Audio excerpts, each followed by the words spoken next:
Oh. There we go. Okay. Yep, we're good.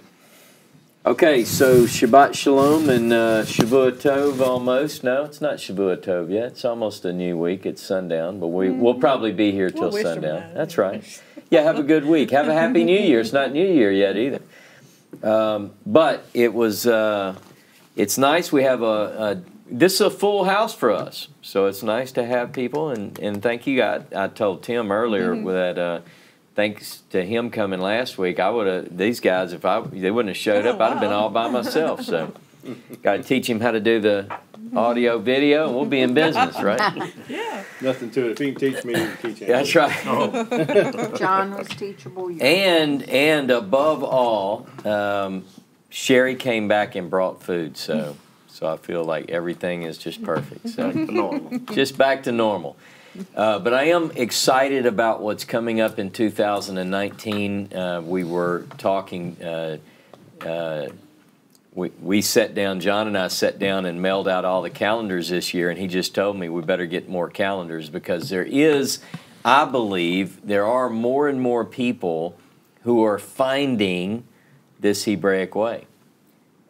It's not like it was 25 years ago where it was just very, very rare and hard to find someone who remotely believed like you believe. But now we've got people who are coming from all different places and they're willing to discuss. That's the thing. Yeah. So, and that's what this is. Linda was reading to me this morning. There's this group in India that have come to that conclusion. Yeah. And they're looking for a kosher, if you will, Torah scroll. And I was thinking, well, they can't have ours. It's an Indian group. We have an Indian Torah. I know. That's Yeah, what I I said. know. They can't have ours. Yeah. It's an Indian group who Isn't Huh. that amazing? Yeah. you know, they follow all the traditions and everything and all Yeah. the prayers and they're now looking for they laid the cornerstone for their synagogue on the first day of Hanukkah. Okay. So they're building their own synagogue now. What part of India? Don't ask that question. I'm sorry. I'm Question. Well, sorry. she was also saying there are various parts of Oh, it. okay.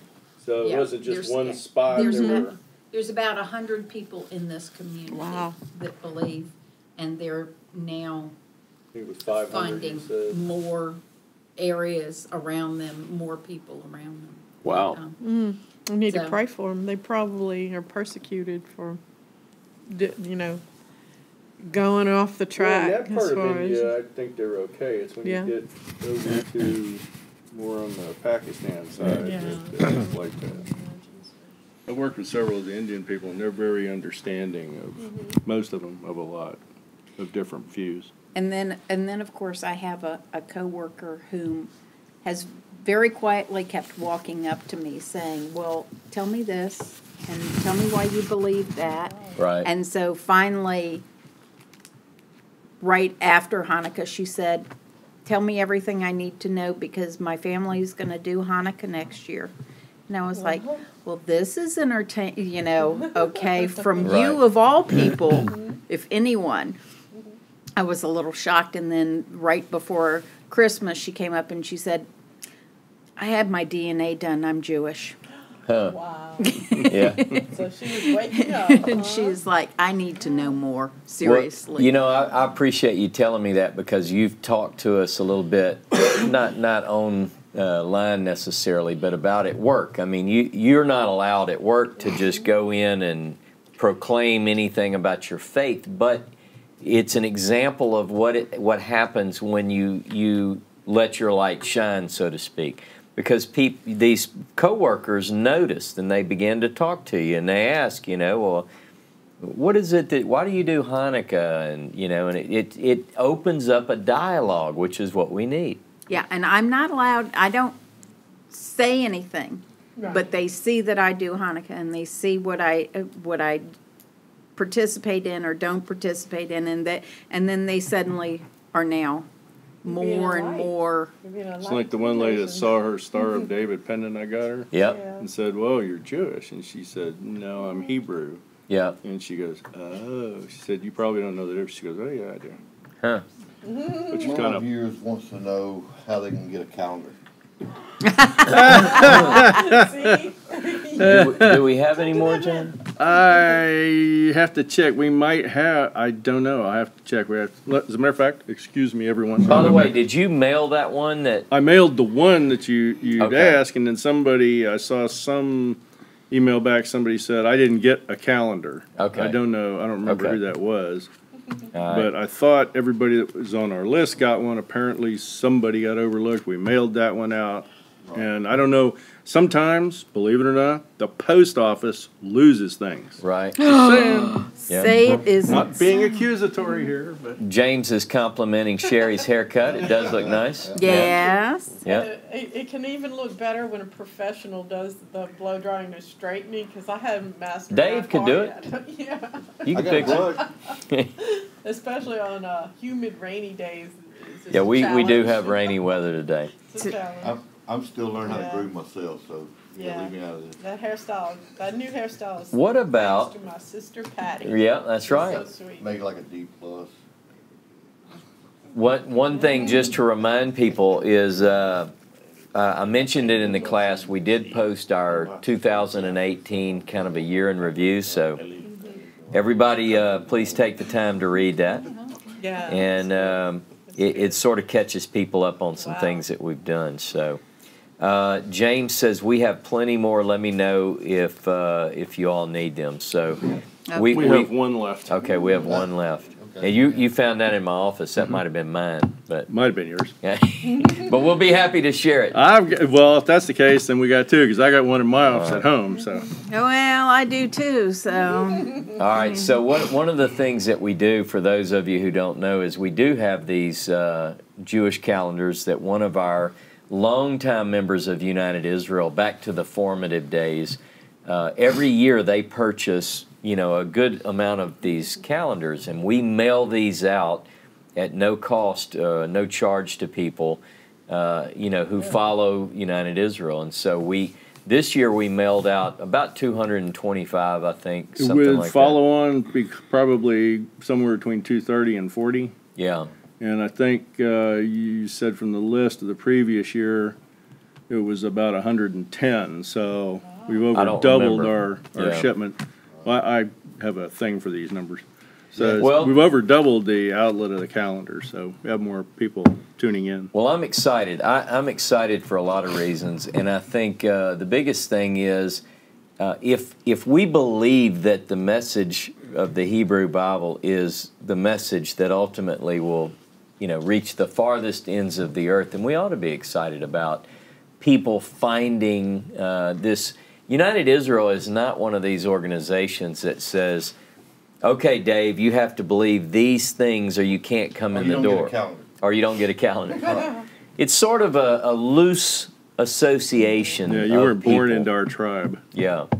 That's not to say we let just anybody come in and do whatever. No, we don't do that. In fact, Yeah. Yeah. Mm-hmm. We don't do sacrifices. So what are some of our thoughts today? I know that I covered a lot of material, and the point is not to be contentious. The point is, if we can narrow our focus biblically on what are the things that God truly wants. And I'll give this example, which I always do anytime we talk about this subject. Deuteronomy 17 does contain what's called the Torah of the king. In other words, it says when you come into the land that God's going to give you, you're going to say, we want a king like the nations. And when that happens, you can surely put a king over you. But here are some rules. And he gives the rules. It has to be one of your brothers, and he has to keep a copy of the Torah, write it himself, keep it with him, so that his heart's not exalted. He can't multiply horses, can't multiply me. It gives some rules. But it doesn't say that this is the ideal. In other words, this is what you should do. It says this is what you will do. In fact, in 1 Samuel 8, 9, 10, 11, 12 through 15, when the people do ask for a king, Samuel goes to God and he prays. And he says, they've rejected me. and they want a king over them like the nations. And God said, they haven't rejected you, they've rejected me. But the Torah says you can have a king. So the question becomes, how is it that the Torah can command or provide directions, instructions about a king when that's not the ideal? Let me give you a couple of other examples. The prophet Isaiah says that there's coming a day when swords will be beaten into plowshares and spears into pruning hooks. And yet, Deuteronomy 20 is all about how do you go to war. Ideally, there'll be no war, and that will make Deuteronomy 20 irrelevant. You follow what I'm saying? It doesn't mean that it's not valuable instruction for a specific time, but it will not carry into eternity because there is a vision of a better place that God has planned for His people. Jump in. Oh, Wade Burnett has a good question going on right now. Ross and Company, I try to share a lot with a lot of different groups out on Facebook, but I have some of them coming back saying that Ross is trying to start a new religion. I was just wondering what would be your response to that? And, my first thought was, you're saying it's not a new religion. This is recovering the true The ancient faith past. to, and then, just like James Tabor said, not start a new religion, but promote an old one. Yeah. And Yeah. the ancient Any past other has thoughts? been rediscovered type thing. That's- I mean, what were your thoughts when you first started learning about restoring Abrahamic faith and this wall? Exactly that, restoring. Yeah, You know, that's a I restoration. started doing a little studying compared to what I'd been through in the last 10 or 20 years with Christianity and so forth. Was burnt out and tired of it. It was like the same old thing over and over again. But this was a refreshing. And it was rediscovering and by God, they're right. I did, banging on over my head. So, Yeah. Yeah. So I don't see it as starting a new religion. That would be like making another golden calf or something. That'd be what that would be. We're not doing that, I don't believe. I don't see No. us being in, I you have to be can't this see how certain reading the procedure. Bible is starting a new religion. As a matter of fact, I think, It is kind of new. People don't read the Bible. well, that's the thing. That's it. There was an author I'm once following by the you. name of Mark Twain, Yeah. Yeah. Samuel Clemens, that said I believe, and I'm going to paraphrase it because I won't say it correctly. The end of most religions is when people pick up their Bible and read it for themselves, because in the closest proximity I got to understanding more of the Jewish walk was from the Chabad rabbis, where it's, we're like, that's not in the Bible. And one of the rabbis says, what we're doing here is not just about the Bible. For us, the Jewish people, it's also about our tradition. We're putting that in. And I got to thinking, these people spent 400 years in bondage. They didn't have anything. Abraham got all the instructions. These people have been separated and put in as slaves, and they've tried to feebly keep their stuff together. Dispersed throughout the nations. I mean, it's tough. Yeah. And it so, really got bad. and Chabad's trying to say, okay, this is not just what the Bible says, but this is our traditions as a people. So I got that. I understand that. But we, over here in United Israel, we're just reading the Bible. This is what it says, and this is what we should try and do. And that's not really, if it's a new religion, it's God's religion that He started, and we're just catching on. Here's my analogy. I take an old car and completely disassemble it, clean it all up, put it all back together. To me, it's a new car. It's not a new religion. In other words, is what I'm saying. It's one that's been restored. Tabor said, first of all, the very category of religion is not even valid. We're not a religion. We're promoting a certain way and understanding of God and the plan of God. So in a way, yeah. Okay, so by definition, what is religion? Well, I think people could vary. You could look it up and get a certain definition, but religion generally is understood in most people's mind as a way to categorize one's relationship with God. That's why a lot of times you'll hear people say, primarily in Christian denominations, it's not about religion, it's about a relationship, you know, and I've heard that so many times I don't even like it anymore. But technically, what James is saying is religion defines man's, you know, Heschel's famous books, Man and God, Man in Search of God, God in Search of Man. You know, there is this eternal sort of a quest to identify a certain path to God. And these different religions become so man-made and overgrown with the weeds, if you will, in my opinion, that I've always loved the Bible. And I've always found that when I disagree with this religion or this denomination, it's generally because a scripture or scriptures that I read don't line up with what they're teaching. That's generally where I would fall out with them. Well, the word religion, of course, I mean, yeah, you see it in, I think James says that religion is just, but if you really break it down, it means to reunite with God. Yeah. Okay? So it's like a lot of our English words have gotten a bad rap. Okay. And so the word religion has gotten a bad rap, but when you use it in a proper way, it means turn back to God, which is exactly what you were teaching today. So, Yeah. Go ahead. Você pode traduzir uma coisa? Okay. A palavra religar vem do latim, que quer dizer religare. Foi o que Religare eu quer falei dizer pra ele. reconectar. Yeah. Mas a partir do momento que nós temos Deus dentro de nós, não tem que fazer conexão nenhuma, é só botar em prática o que é o correto. Yeah, she's kind of emphasizing the same thing I said, that it comes from Latin, which means reunite, reconnect. Right. And of course, once we connect to God, there is no reconnecting. You're connected. Yeah.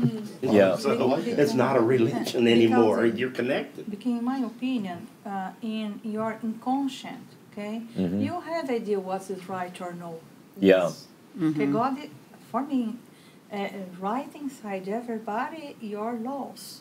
Yeah. Oh, everybody have I idea like what's the way you me. think. Yeah. I like that. You sort of know. It's a knowing, Yeah. a deep, deep knowing. Yeah. Huh? Make what is right. Okay. Yeah. You Reunite. Reconnect. Yep. Connect. Yep. Reunite. I don't know. My Yeah. opinion. Yeah. It's a true word, and it's very important. We just have misunderstood Yes. it. We do that a lot. We do that a lot with words. And, Yeah, a lot of words. When And I hear that word, I get a bad taste in my mouth. I get you know, But that's I not what it automatically means. gloss over it. Yeah. It's because of the modern connotation. Yeah. I've been Because- stomped on by it a lot, But- you know. Don't you think, You don't I wanna think get stomped what on. Betty says is how I've come to define my religion. It's a way of life. And she It's says a walk. per dictionary. Yeah. So it's in actuality, true religion is, like you said, it's, to visit the widows and orphans and take care of, but our pure religion. To me, it's what you do. Yeah. It's like, what do you do religiously? What do you do? Everything I Yes. do, everything, Yes. and I think that That's your applies to religion. all of us. But It it's should. still like you have the Jewish religion, the Islamic religion. No, Interpretation. that word is being used in the wrong way. Okay, Yeah. religion, in a sense, it means you reunite yourself back to God. Okay, and it's not gods; it's a God. One of our viewers here has the French from Latin religio, bond or obligation, etc. From ligare, to bind. To connect, yeah. That's Yeah, reunite, so, yeah. so all the languages are kind of agreeing. That's kind of neat. Yeah, I think the other thing just to throw in,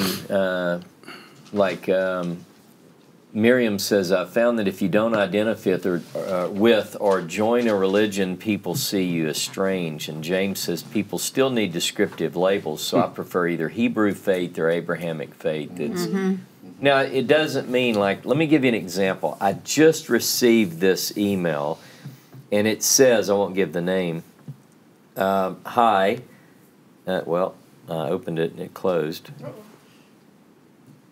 I lost it. I'll have to go back and find it. Anyway, what the point was, this person said they were recently filling out a form, and it says, "What religion are you?" And this person said, "I guess I'm sort of B'nai Noah, but that's not one of my options." You know, it's like you have to go, Right. yeah, That's right. Jew, Christian, That happened to me at the Muslim. hospital when I went to get my nerve burn. They filled Yeah. out the paperwork, and one thing was, "What religion are you?" And I said, "Hebrew." And they went, Yeah, Hebraic. I said, "Okay, Jewish." And they went, "Oh, okay." Yeah, that's a box. We got a box. We got a box for that. You know what I put? I Yeah. put God-fearer. Yeah. We all have different things. In fact, as an ordained minister, when I do a wedding, and I know Dave and Patty have done weddings and others have as well, and you have to fill out on the form, it says, you know, title. Well, I don't use a title, but you have to fill out the block. Don't try to turn it in Yeah. without that block filled in. So I've begun to put Minister of Hebrew Faith. And it's like if somebody meets me, I say I'm Ross. I don't do titles. I don't I was like titles. I About to don't, say, your title is Ross. well, they won't let that go. I've tried that. Well, you came up with one when we were in Israel that you liked, and I thought I it do was like the idea of religious Zionist. Zionist. Yeah, that's pretty cool. Because in a way, I'm religious. That's what, My religion may not That's a line up label. with someone else's, but I'm also Zionist. So, but even that designation, because Jonah and I talked about this, and we've done some research on religious Zionism, Rabbi Cook and so forth, Rav Cook. A lot of things I agree with, but it's inevitable that every designation has Right. things that, you know, I just People don't like. I don't, if I say I'm something, then people automatically categorize you and put you in that box. I don't like boxes. I like to say in the Torah where it says that in the future that we'll all know God. Yeah, yeah, So I think that gets rid of those labels. it I does. think it just throws Yeah. it all out.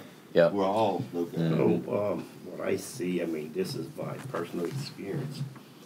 It's nothing to do with titles or even, you know, names of religion. You can not even have heard of any religion, but your behavior, your attitudes, okay, connects you to God, okay? And, I mean, you see, I mean, here, citing what Jesus said, I teach it in parables so that they won't understand, they won't believe, and they won't be healed. What, if you get that, okay, there's something there that it's nothing to do with titles, okay?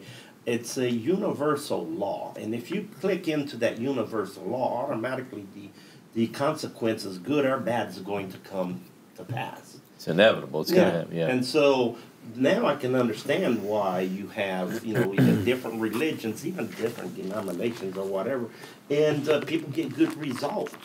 Yeah. Oh, well, yeah, I like this because I was blessed. Yes. I mean, if you keep the speed limit, you're not going to get a ticket. And it don't matter from what race or whatever, you're going to not get a ticket. I don't watch a lot of movies, but over the years I've watched some, and if I'm not mistaken, wasn't the Robert Redford, wasn't it River Runs Through It, isn't that movie? I may be mixing things up, but as I recall, one of the boys in the movie wanted to marry outside of his faith, and what I mean by that, it was like Baptist marrying a Methodist. And when he goes to his father to tell him the story, if I remember it right, the father said, well, I guess it's okay because a Methodist is just a Baptist that can read. You know, so there's these little jokes back and forth between these groups, like this one's right, this one's more right, this one's less right.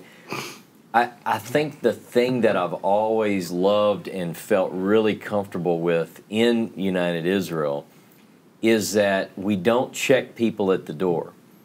Some say we should. Some say we should be more careful. But generally, I'm not responsible. I take some responsibility when I teach, obviously, but I'm not really responsible to say, do you believe these? That's not my job. I think that's God's job. And I think people who are sincerely seeking will find God. And if I look back, if I judge people based on where they're at, I'm looking at myself at some place along my own journey quite often. Exactly. And so I don't want to bash, I don't want to ridicule, personally, I would rather say, what can I do to help? Is there anything that I can help you with? Maybe you can help me. Maybe we can help one another. Richard Bruton Yep. has a good question that maybe you could answer. Can you read the thing? Prior to UIW, David Horowitz had contact with former Jehovah's Witnesses as well as British Israelites. Some UIW people have backgrounds with some of the Worldwide Church of God and post HWA, Herbert W. Armstrong Organization. My question is, does UIW have an outreach contact with these groups and Karaite Jews? Since many Noahide, Ger people are associated with rabbinical Judaism, they come at all this from those perspectives. Where is the common ground path towards further cooperation? Richard, one of the things that we do, we know people in various groups.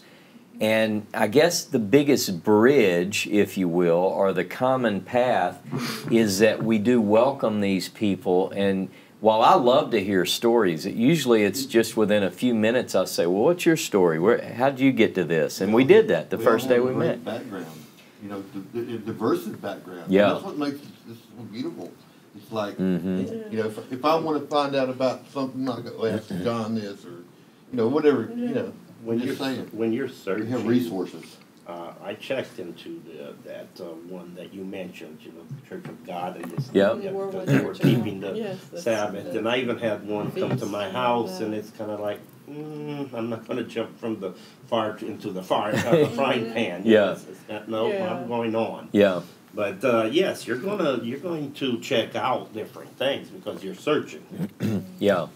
But there are many people that have come, we've gotten to know that are from those backgrounds. Yeah, we do. We have a lot of contacts. We have a lot of involvement with these different groups. People will sometimes say, you know, I listen to Tovia. Well, James and I and many others know Tovia very well. You guys met him. We know Rod Bryant. You know, we're all cordial with one another, and we may not, if we all sat down at a table, we may not all see eye to eye on things, but James and I and Ralph and the Tylers and the group that's here in this room, one of the things that we've always tried to do is to welcome people and involve ourselves where we can connect. Like Nehemiah Gordon. When Nehemiah Gordon wrote one of his books, James invited him to Charlotte, he and Keith Johnson. So we're connected in some ways, loosely. I would call it a loose affiliation of people seeking God. You know, we know all these people, and I encourage their work. It's like we each serve a purpose, maybe, that we can't see. Like Rod Bryant, for instance, his organization does a lot of good. He teaches, he brings in rabbis, and there are a lot of people. Silmar, you told me, you're very interested in Judaism. And so a lot of times these rabbis feed a certain person in a way that another person can't. So who am I to judge that? Oh, right. So I think that's pretty Well, good. it's like somebody wants, at times you have recommended people to go to a rabbi because they were actually looking in, they wanted to go into conversion into Judaism. And then, you know, we actually had a rabbi send some people to us. Yeah, yeah. So I mean, it works both ways. Dale Hurley, Mm-hmm. can you explain Shakespeare to Shakespeare? This is how Jews look at all this. But Dale Hurley, if you read the post, what you shared about the book that I was commenting on. Yeah, the about Up from the woman- Nations or whatever it is. Yeah. Rivka. Yeah, Rivka wrote a book. She's Jewish, and this phenomena she's seeing happen where there's an awakening, and non-Jews are coming to her and other people saying, we want to learn Torah, we want to do this. So there's a growing awareness that this is happening. Yeah, and just to add to that, Sherry, there's this idea. I don't go to a synagogue and argue my position versus Judaism's position. You know, in other words, I don't go there and say, well, let me show you where I think you're wrong and where I'm right. Obviously, if I did that and possessed that arrogance, it would be received with, who are you to come in and tell us how to do our religion? Rather, what I do, and I think it's received pretty well from most of my Jewish friends, all my Jewish friends, I'm not saying that I'm Jewish. I'm not acting or presenting myself as Jewish. And I think more often than not, my Jewish friends look at it and say, well, that's kind of interesting. So I usually get this, you're not Jewish? Have you considered converting? Because you act kind of Jewish. It's not critical as much as it is sort of an amazement. Like, where you know this? I mean, you know, and I think that's the way most Jewish people think about all of us. Now, they're a little bit, you know, again, it depends on our approach. And I think our approach needs to be one of humility and respect, you know. I think he broke Toby in because I sat down at a table with him when everybody else was doing the wine tour. Yeah. And I told him, I says, you know, I'm not Jewish, but I do try to walk in the ways of Abraham. Mm-hmm. He went, that's interesting. I says, yeah, well, I spent a lot of time working with Ross. He goes, oh, I understand. Yeah. Yeah. Yeah. Okay, got it. Yeah, and but it is amazing what's going on in our day, and I think that's what's really inspiring me more and more these days. Not only the trip in Israel, but just I sit back and I think about it. You guys had never heard of me. You'd never listen to me, and yet somebody said, "Hey, you know, you're kind of interesting. You're non-Jews, but you're knowledgeable. You've been studying this stuff for years. Do you know this guy?" And it put us together, and now we're friends. There is a loose affiliation that is only going to grow. This is me being prophetic. Not really. It's common sense. Watch. More and more and more people are beginning to awaken towards this. We're like pieces of a puzzle. Yeah. Well, Yeah. There's a puzzle putter together. That's a puzzle maker. A puzzle maker or a puzzle applier? Yep. Puzzle master. Yep. The puzzle. The puzzle master. Yeah. Yeah. It's like, Putting this together, I probably right. mentioned this here, once you really start studying and things don't add up, Mhm. okay? I mean, you're talking about like the New Testament. And though, yeah, you can come up with all these excuses, how you look at an elephant and things like that. But there's some questions that just can't be answered. And it's like, Yeah.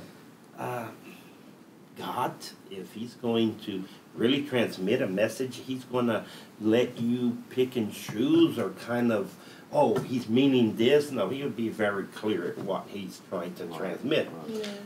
And so, of course, that started me investigating deeper and deeper and asking more questions. And yeah, you're going to get yourself in deep trouble real quick. Yeah. So how do you handle things you read and maybe you don't understand, have the answer? Do you just trust Jehovah and his time will show you or reveal? How do you deal with that? Well, see, I was raised up, you know, as Yes. a missionary kid. And so it's kind of like what he was saying. It was passed from father to son, and so you just trust that that's the correct thing. But when you start studying with an open mind and you don't, I have the advantage, I do not bind myself to any situations. I have brothers that are missionaries, and it's kind of like, oh, I got a lot to lose. Mm-hmm. Not me. Exactly. I'll drop everything Yeah. and just move. Okay, it Yeah. don't matter. Yeah. Because I'm not going to, if I don't agree with it, I'm not going to stay You're in not it. going to compromise. Compromise Yes. or anything like that. And I notice most people rather just compromise. Oh, I'm going to miss all those people. I'm going to have to leave the church and things like that. Well, I can do it. It's Yeah. just my ability, you know. But I just started investigating and putting into test all of these questions that I started having. And you start coming to find out, wait, I'm believing in something that, you know, somebody stuck their hand in there. They wrote things that they wasn't supposed. I mean, even in your King James Bible says in the end of the book of Mark, it says that these are not in the original. So it's kind of like, wait a minute. It's been touched, Yeah. okay? So if it's been touched, how Yeah. much can you trust? Exactly. Okay. Exactly. So that, once I seen that, then the whole rest was very easy to unravel. Very, Yeah. very easy. It sounds like a lot like the journey of Abraham, where he picked up his feet and he walked. I mean, he left his family, everything he knew. He took his immediate his wife and his nephew and his herds and everything, and he left, not knowing where he was going, what he was doing. He just had, because he searched and he found God. It was, and so it was easier, a different. It was probably easier for him to leave, because if he stayed, his family would have given him a very hard time. No. I don't know. After having been to that part of the world, every rock seems to come right through your shoe, and he didn't have as good as shoes as I did. That's a tough country to You walk don't know around what kind in. of shoes he had, John? He had sandals. They might have been good sandals. I'm telling you, that's walking somewhere is tough over He had there. some dusty ones, didn't he? When we were kids, the first week of summer vacation, we went barefoot everywhere. And that asphalt pavement would just tear your feet up, but you toughened up. So I'm sure I They had was walking asphalt back then? around. Well, look, Yeah, back in my day, we had asphalt. the question. We know that was after your time, Dave, Yes. but it's okay. That's okay. Richard also asked, back in when David Horowitz was starting United Israel, how did members of UIW identify themselves? So James answered it, but I'll elaborate. David was Jewish. So he was Jewish. I mean, everyone knew he was Jewish. He had this vision, though, that's evident in everything that he did and in the organization, that Israel played an important role in bringing this message to the world. So in a way, he's got this missionary approach. Now, I know some people don't like that term, but this outreach approach to being a light to the nations. He took that very personally. But when others joined with him, or when he convinced them that the Hebrew Bible was, as he called it, the blueprint of life, people then had a problem. They knew David was Jewish, but for instance, in the story 33 Candles, Boak Carter is this very popular at the time radio host, sort of like some of our popular hosts today. In his day, he was the man. And people, they didn't know, what is Boak Carter now? Is he a Karaite? You know, they ask those questions. Has he converted to Karaite or whatever? But they would talk about converting to the covenant of Abraham. We have certificates in our archives of people who accepted the covenant of Abraham and joined United Israel. They used to actually do these sort of like, certificates when someone would join. So, but again, people even then, what are you? Well, I'm not this. It's easier to say what you're not.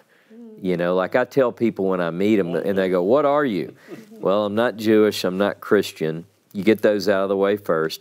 Yep. I'm biblical. I'm Hebraic. I follow the Hebrew path.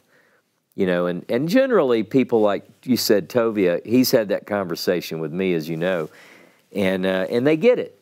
They say, oh, okay, so you're not Jewish. You aren't born Jewish, but you identify with the God of Abraham, Isaac, and yep, okay, I got you. And that's it, generally. Now, how do you squeeze that on a line on a form that you fill out? Virginia, Dawn says, Ani Ivri, I am Hebrew. So a lot of people do like this idea because some would consider it genealogical, like a Hebrew is a literal physical descendant of Eber. That's one definition.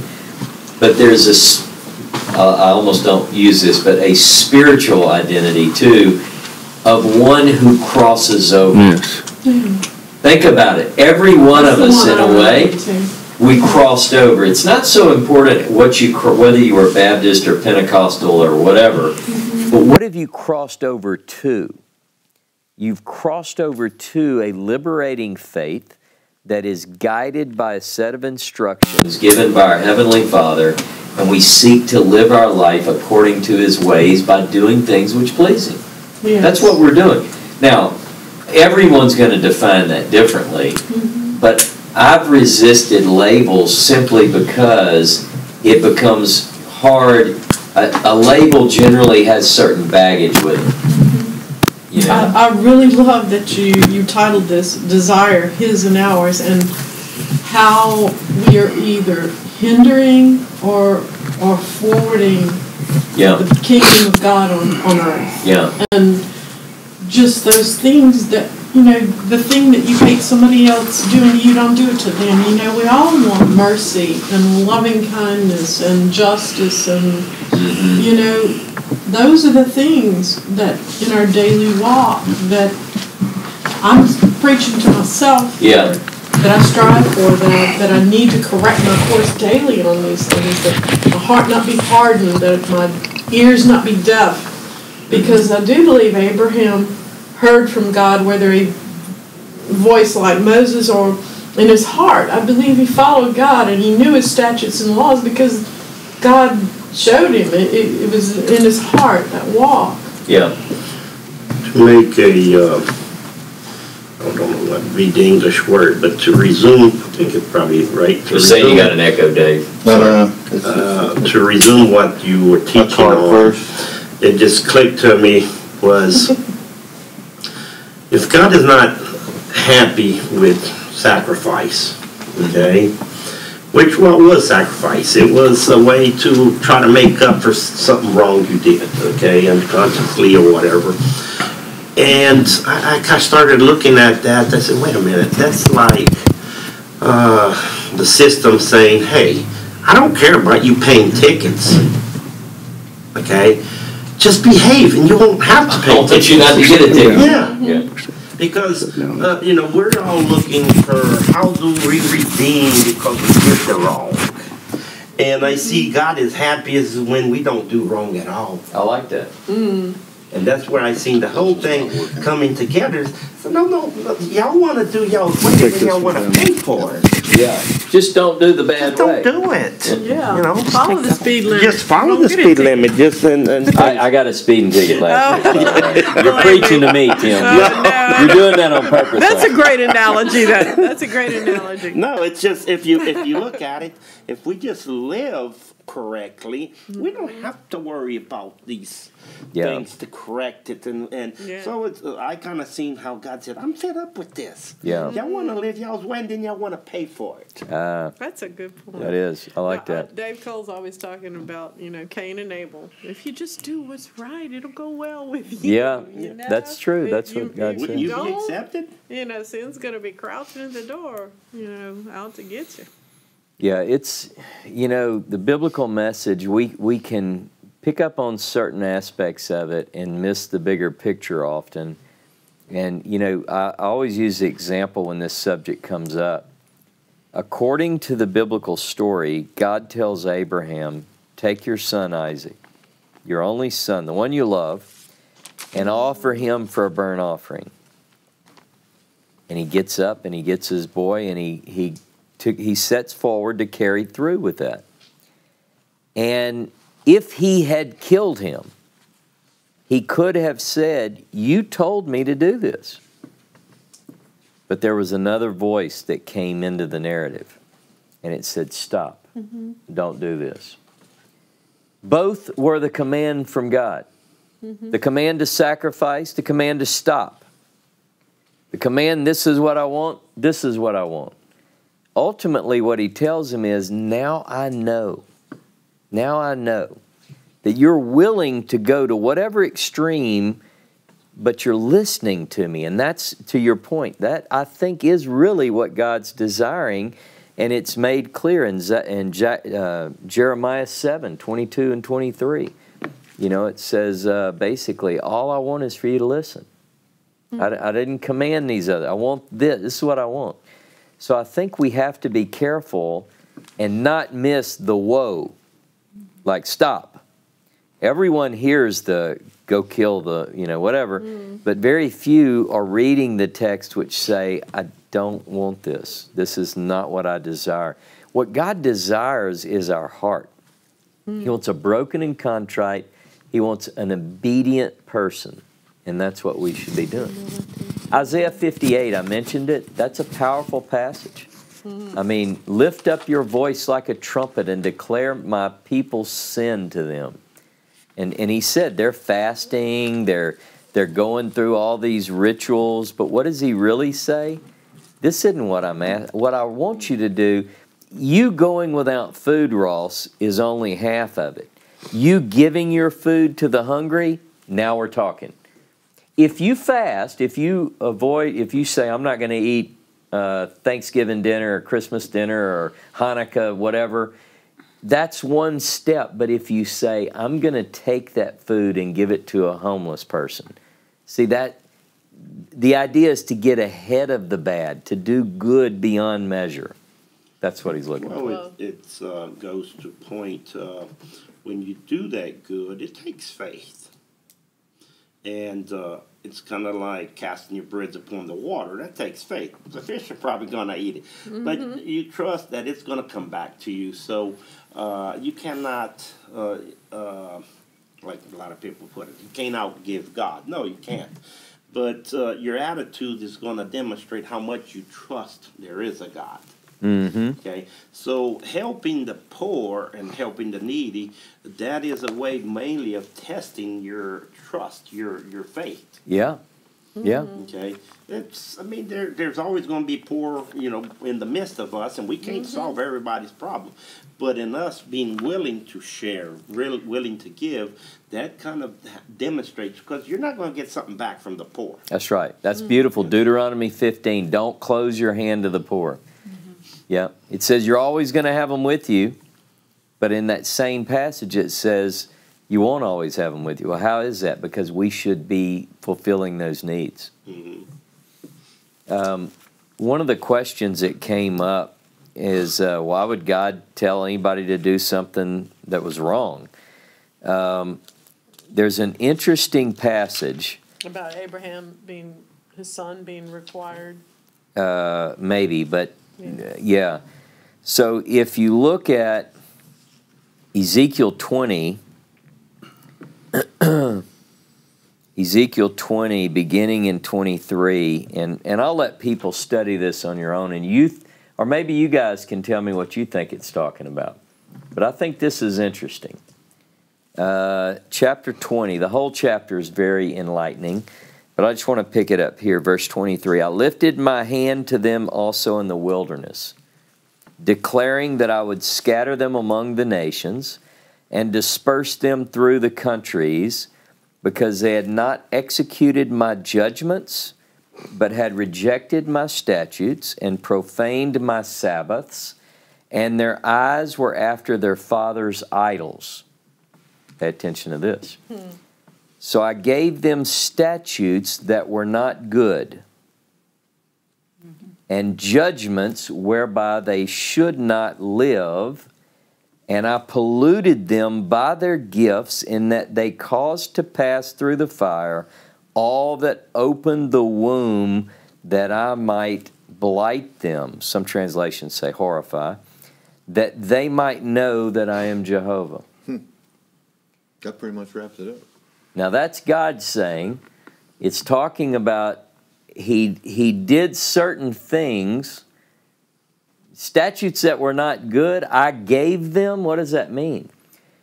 It goes back for me, and this is my understanding, and that's subject to change without prior approval or notification based on my studies, that there are things that God allows and even commands that are not His ideal. And as a point, I'm going to use the temple for an example. Mm-hmm. Okay, I don't require this, but if you're going to have it, this is how you're going to have to do it. And if you read those, how to build the temple and how to do this, it's pretty hard. Pretty hard to do. It's not easy. Oh, yeah. And I'm just using that as one example. Sacrifice is the same. Mm-hmm. If you're going to sacrifice, if you're going to do this, here's how you have to do it. There's some rules you have to do it by. Can't just do it on any high hill. Any way you want to. Yeah. On that part of that you were just reading, it's kind of like, wow, would God actually lead you to do or believe in wrong things? You had mentioned something earlier, and I'm not going to mention names or anything, but I kind of learned it from Silmatis. It's like if someone is getting themselves into trouble, it's not to pray to get them out of trouble. Pray that the trouble come harder so they will come out of the trouble. Yeah. Yeah, that's a good. That it'd teach them a lesson, huh? Teach them a lesson. And so it's like if you see God permits them to go into worshiping and other idols and statues and stuff like that, because it actually is going to bring them to a downfall, economical downfall, a family downfall, and that normally is going to make them come to a kind of like the end of your rope, Yeah. and it's going to bring you back. Sometimes it's a hard Hopefully. road. That's, Yeah. that's called Hopefully. tough love. Tough from love. Parents, you know. When the king of Babylon came in, and the prophet said, all you have to do is get rid of the idols and devote yourself to God, and he will take care of your enemies. Right. Wouldn't do it. And the king of Israel in Jerusalem was blinded, his sons were killed in front of him. I mean, that's tough. But you bring it on yourself. It's not like, if you insist on doing something, what was it John Wayne once said, if you're gonna be stupid, you gotta be tough. Yeah. Well, Yeah. there you go. Yeah. God gives you chance after chance after chance, sends prophets and says, turn around, you're going the wrong way, do the right thing. And if you insist, then, his patience with you, like any father, has its limits. Well, he says, I got my prophets up early in the morning. They came to you day after day. I'm paraphrasing, but how many times in the scripture does it say this? And what did they say?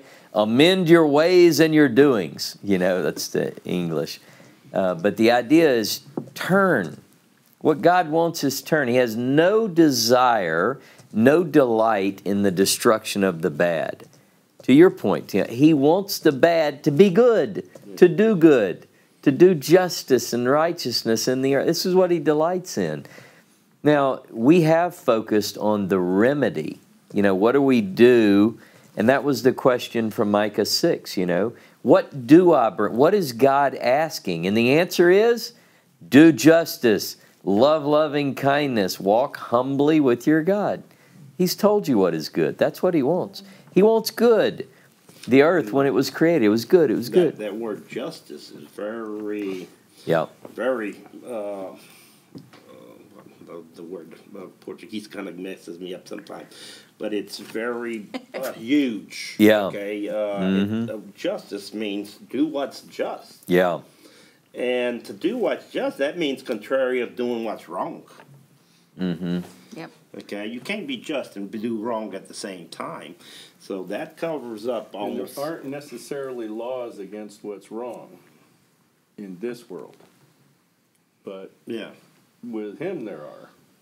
And what's wrong can't be just. That's right. His justice is different than man's justice.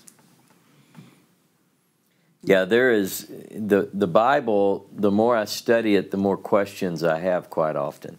And that's, to me, the beauty of the quest. I love the questions. I love the thinking and praying and working through these things. To your point, sometimes I get closer to God when I find myself in difficulty. Because then I have to rely on God. But quite often I think these tests that we go through, these trials, if you will, they do perfect our faith. Because they drive you to when nothing else can help, when no one else can bail you out. It really does. And you and I were talking last week, I think, when we had the dialogue, or maybe the week before, about how sin, it's not enough to say you're sorry. You have to make restitution. The Torah drives us to remedy. It's sort of a fix yourself program, isn't it? Here's what God has commanded us to do. The sooner we get it right, the better it is for everybody. But a lot of times we tend to not make the self-correction. I love the story when the children of Israel are they're at the Red Sea. The Egyptians are coming up behind them. You can almost, when you read Exodus 14, you can almost see the dust of the wheels of the chariots, and they're bearing down on them. And the people of Israel cry out to God. Moses says, "Be still and see the salvation of God." And that's wonderful. That makes for a good movie. But you know what God says? I'm getting this visual, and I know you're talking about that. What God says to Moses is, why do the people cry to me? Tell them to go forward. I mean, think about how many times in our life when everything is coming down around us, the world, the light bills due, you name it. You got your kids are sick. It just builds and builds, and we're on our knees praying, and God's answer, I think, sometimes is go forward. And I don't mean anything bad about this, but instead of just going forward and doing what has to be done, maybe you're on Facebook asking all your friends to pray for you. I'm not saying that's bad. I'm just saying. Yeah. Maybe you need to go forward. Yeah. That's just what I'm move saying. forward. Yeah. Prayer is a good thing. Don't get me wrong. Sure. But sometimes I think our actions, we just need to pick it up and go. Well, there's two types of suffering.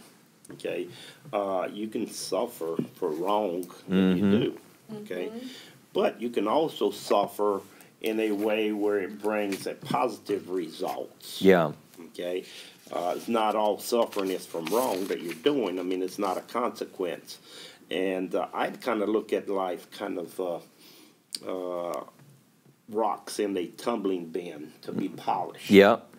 Okay, and the more stubborn you are, the longer you're going to stay spinning in Yeah. And what's worse, even marriage is a good example of how you get polished. And a lot of people want to jump out.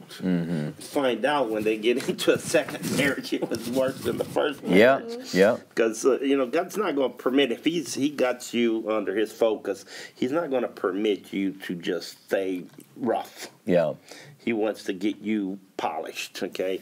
And once you're polished, you're not going to rub on anybody anymore. Things don't irritate you anymore. Call that heavenly sandpaper. Yeah, or it's actually forming a pearl. You form that smooth surface on a pearl, and I think that's the whole focus of the walk on this earth is for you to come to that point. Okay, where things don't irritate you anymore. You're able to deal with situations, and the rougher it may seem, you find out that those are breaking those corners, those sharp corners that are needing to be cut. Some of us have rougher corners than others. Some of us are harder head than others. Yeah. Yeah. Well, I think the biblical message, there are so many aspects to this, and it really can. Different people have tried to boil it down. Give me the Torah on 1 foot, or what's the single most important verse, and there are people who have different approaches to this. But over and over, God desires for people to do right. It does. Dave brings this up all the time in Genesis 4. If you do well, it'll go well. Now look. Then that brings up the other question. A lot of people say, well, if bad things happen, that means you have sin in your life or whatever, and that's not always the case. A lot of people are too black and white. They want to think that these are consequences for the curse of the law, but that's not, you can't read the Bible and get that soul photograph in your mind. Bad things were happening when he told him that. Yeah. That's the response to the I always things. responded to people in this manner. For you to have a villain, you have to have a victim. You can't have someone that robs, and you don't have someone that was robbed of. Okay, and no, because that person was robbed because he did bad. No, that person could be totally innocent. Yeah, yeah. Okay, you're telling me that these kids that are being aborted and things, because they did bad. Right. Okay, no, somebody is doing wrong on innocent people. So yes, bad things can happen to good people. Yeah, and that's an age-old question. It's like time and circumstance happen to us all. There are often bad things that happen to good people, but it shouldn't negate our effort to be good people. Noah is righteous in his generation. He's complete. He's whole. And I think that ought to be our goal. And there's not really a title for that. What was Noah? Well, here's a title for you. He was a righteous man in his generation. He did. So at least tried to do what was good. Everybody wants the quick answer, and always has. even back to one of the famous rabbis where the guy came up to him and said, "Good rabbi, Yeah. what do I have to do to get into the kingdom of heaven?" Uh-huh. Yeah. Keep the Everybody command. wants the condensed version. Yeah. Here you go. Take this line. and Take you're this good. pill. You're good to go. Call me in the Teach morning. me a prayer. Yeah. Give me the one. Teach me a prayer. I've had people approach me and no, teach me how to pray. And it's like, it's Yeah. a lifestyle. Yeah. It's not a prayer. It's faith is often not easily defined. It's not really a formulaic approach, though a lot of people try to make that formulaic approach. But I think that people have to, we all have to be careful that we approach God with our heart. You know, we can't just do it with the mouth. We can't just do it with our actions, our dress, our food, our diet, all of those things can be important, but you can obey, meaning you can do certain things and not do them with the right intent. You know, that I think is very, very important. You can pray 10 hours a day, but if you're doing it for show or you're, you know, like if let's say I came up here 5 days a week and locked the doors, and John didn't have a key because he wants to come in, but I would have a sign out front and say, "The holy man is in prayer, come back at 3:30. But he needs me. He's got a flat. Yeah, post it on Facebook. Ross is in prayer, leave me alone. And then, but you might need me. I mean, again, it goes Does to... that ever work? The holy man is in prayer. Yeah, yeah. So it doesn't. The whole idea is that there's more to it than meets the eye, so to speak. You know. Yeah. It's like writing the check, but your heart isn't in it. That's right. Just making it go away with a check. Let's see. If I asked my son to go to the store and steal a loaf of bread, A parable. this is Leslie wrote this, I would expect him to say, "No, it's wrong." If he does go to steal the bread, then at the last minute I show up and give him the money so he does not break the law. To me, Abraham should have said no. So this is one of those debates, you know, when Abraham is told to offer his See, son. my mom taught me, just go ahead and go to the store, but don't steal the bread. Yeah. You don't have to tell me no. Yeah. I'm just throwing it Yeah. out there. You know? But to this point, you know, it's like some people talk about the test of Abraham and whether or not he passed. In other words, I think Laura posted a few minutes ago that the way that she put it, I'll try to remember without scrolling back and finding it. He had just interceded for a whole city. You know, should he not have fought harder and said, "I don't want to kill my son," you know? So, but there are different debates. You know, some people say, well, he passed the test, he failed the test. It's an interesting text when you really. It is dig interesting. into It's it. called the It's a tough one. Akeda. I wouldn't like to be tested that No. way. Well, I mean, you know, it goes further. I mean, if very, you really very start tough digging one, into very this, tough it's like. Well, pass or fail, I've told people, I've admitted that if I were told by a voice, Sure. take your son and go offer him up, I'd say I'm out.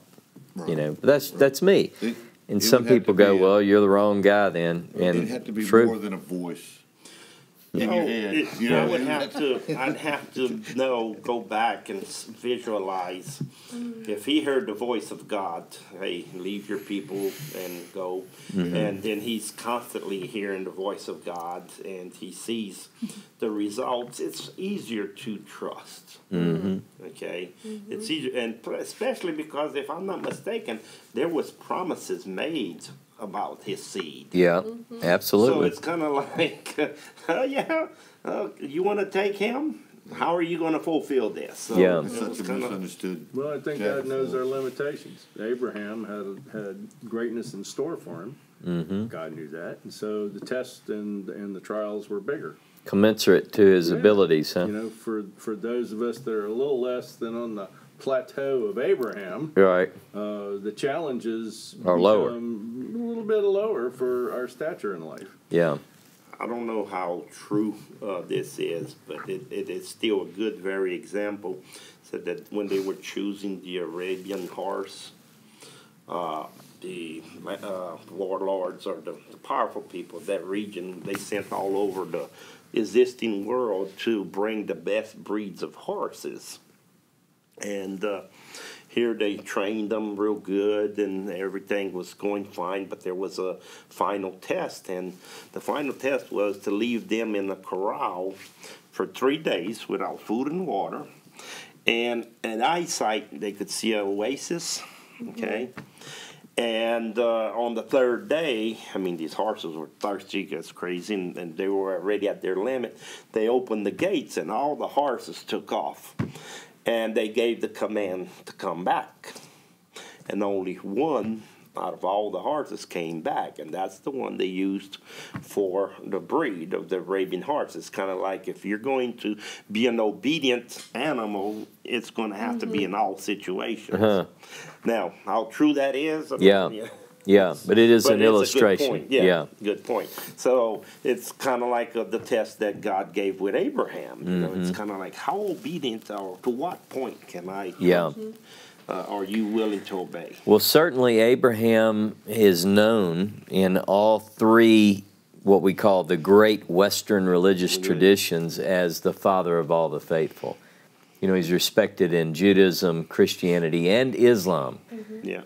And it all goes back to the same thing. If you ask, like, what are the limits of a dialogue? You know, we're all pretty similar in our beliefs, probably. We have differences, no doubt. But if you put an imam in Islam, a great rabbi, and a top evangelistic preacher at the same table, and you said, you know, who is the father of the faithful? I think they could all say it's Abraham. It's Abraham. It's Abraham. Now, beyond that, they may not agree on anything, but at least with that. And so when you think about Abrahamic faith, the title of the book that I'm kind of, I guess, inspired by, it really is about what is that core biblical faith? What works no matter what? And this isn't necessarily mentioned in these terms, but just my thought is, and it kind of led me to today's, what does God desire? What is it, you know? When you think about it, what are those most essential points? What works now that will work no matter what? Like if you had a temple, would things change? Well, you could say, yeah, you can read this passage, but here's the beauty of it. We have a way that is defined, and this is probably, based on my thinking, going to be my class next week. What is that way that is eternal through the ages? What is it that that works, whether you have a temple or you don't have a temple, whether you have sacrifice or you don't, whether you have a king, whether you don't? Well, when you mentioned that Noah was a righteous man in his generation, he was that horse. Okay? In his generation, he passed that test. And like you said, they didn't have a temple then. Well, they don't have a temple now. But based on this generation, who is being faithful? Right. Okay? Right. So I see that the walk of faith, it don't matter.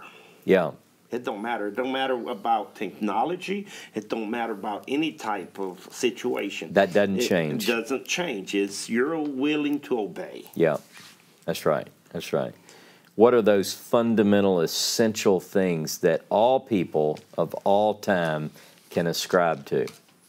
You know, I mean, that's what it comes down to. And look, I'm not of the opinion by any stretch that this little place in St. Francisville is the only place on the planet that truth is going forth from. That would be scary. That would be scary. Yeah, be a lot of pressure on us. But there are probably many, what's happening, I think, is that God is beginning to feed his own sheep. People are truly seeking after God, and they're crying out from their bedroom or their living room or from in traffic in India and Canada and Brazil and Mexico and Germany, everywhere. And because of that, God is beginning to show people his way. And we're just a small piece of what God is doing, I think. Sometimes I look at life, we're nothing more than like pre-life is you got millions, and and from those millions or billions you get a one, okay? And in this life, it might take millions to get a one elect. Mm-hmm. Even in Noah's time, Yeah. they had a few million Probably. people, and he was the only one chosen. So it seems like we're always being tested. It's what it looks like. And what was interesting, I studied artificial insemination in cattle and things like that, and it was so very confusing because how can God make a animal and make it in a way where most of the seed is going to be lost? Mm-hmm. And in all of your reproduction systems, it's the same way. The majority is lost. Mm. So it kind of goes, there is a way that seems right unto a man, but the way thereof is death. Yeah. So it's only the few that find that path. Mm. And that can be when you're being chosen to come to this life. That can be in this life. I mean, this is my opinion. And it could be probably in the life after, but it's always a test. It's always a qualification that you're being picked. Yeah, I think, and I think we have a great opportunity, all of us, to seek to live our life and be that person in our generation. Hopefully, we would have 10 in every town or 10 in every, and it would just get better and better, because ultimately the picture is the knowledge of God covers the earth as the waters cover the sea. All families of the earth will remember and turn to Jehovah. That's the goal. A The lot goal. more people now. It might need 100 in every town. Yeah. I was able to negotiate 10, but I don't know. Yeah. Yeah. Might need 100 now. We could start with 10.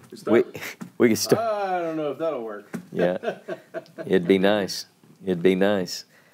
But it is truly an exciting walk, and I think that our task, I believe our task, because I don't think it's my task, I think it's our task, is to model the way, seek to live our life according to God's ways, and to be such an example that other people look and say, wow, that's, I want to live like that. And I don't think we're there yet, I don't have people following me around going, hey, I want to have what you I have. saw Chabad Rabbi somebody put it on Facebook, and I saw it. I thought, that's really cool.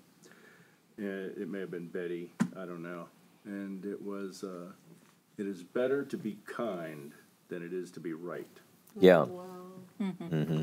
I thought that was just fantastic. I had a boss one time that used to say this all the time to myself and to me and to others. He would say,